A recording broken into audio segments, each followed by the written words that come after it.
আজকে colourful balloon ফাটানো হবে। হ্যালো এভরিওয়ান, আসসালামু আলাইকুম। আমি অনামিকা।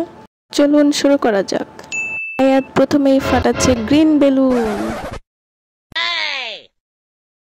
গুড। তারপর ব্লুটা ফাটাও আয়াত, ব্লু ব্লু। এখন আয়াত পিঙ্ক কালার বেলুন ফাটাবে। ওহ, ভয় পেয়ে গেছে। এখন রেডটা ফাটাও। তারপর last one yellow yellow. Good. Colourful balloon ফাটানোর উদ্দেশ্য হচ্ছে আয়াতকে খুশি করা। তো আজকে সকাল থেকে আয়াতের মন একদমই ভালো ছিল না, শুধু কান্না করতেছিল। তাই ভাবতেছিলাম কোনো কিছু করে তাকে হাসি খুশি রাখা যায় কি না।